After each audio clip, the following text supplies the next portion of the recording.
Abot sa halos 2 milyong pisong halaga ng hinihinalang shabu ang nakumpiska sa magkahiwalay na buy-bust operation sa Rodriguez, Rizal. 5 suspek ang nahuli. Balitang hatid ni EJ Gomez. Balik selda ang 2 lalaking ito matapos mabisto ng mga pulis na nagbebenta ng illegal na droga sa Rodriguez, Rizal. Naaresto sila sa buy-bust operation sa Barangay Jeronimo nitong Martes. Well, actually, ang nangyari doon is nahuli yung 2 dahil yung isa bumibili rin sa kanya.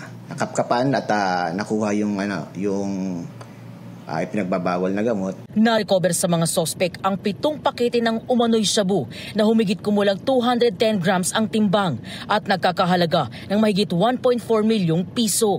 Sa Rodriguez at San Mateo raw ibinabagsak ng mga sospek ang kanilang supply ng droga base sa investigasyon. Ang ginagawa nila ngayon is pinapaabot nila through mga courier. Doon nila pinapadala through a certain convicted prisoner din galing sa isang penal colony. Ang information inutos, kinuha lang doon sa katransaksyon dito sa labas, binagsak dito sa ating area of responsibility. Itinanggi ng high-value target na si alias Michael ang paratang. Hindi rin daw sila magkakilala ng lalaking kasama niya. Wala pong katotohanan yun. Yung alin? Yung tulak po ng droga. Nadaanan lang po nila ako. May ibang tao pong mayari niyan, hindi po sa akin yan. Umamin naman ang naaktuhang buyer na si alias John John. Doon po ako sa may nakakam po din ako na bumibili ng droga. First time ko lang po na nabili sa kanya. Nagsisisi po ako dahil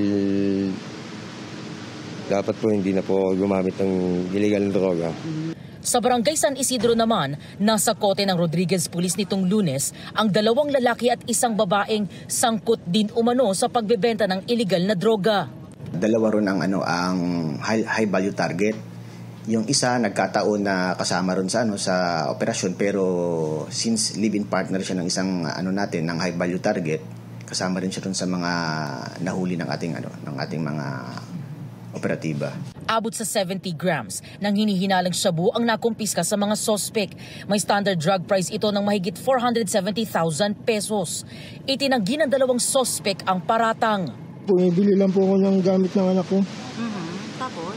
Tapos dinampot na lang po ako bigla. Hindi ko rin po alam, ma'am. Yung nakuha po sa akin. Nagbago na po ako, ma'am. Kalalaya ko lang po eh.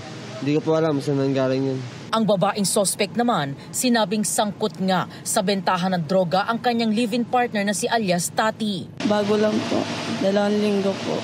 Nadamay lang po ako sa asawa ko po. Sa custodial facility ng Rodriguez Police, nakadetain ng mga suspect na maharap sa reklamong paglabag sa Republic Act 9165 o Comprehensive Dangerous Drugs Act of 2002. EJ Gomez, nagbabalita para sa GMA Integrated News.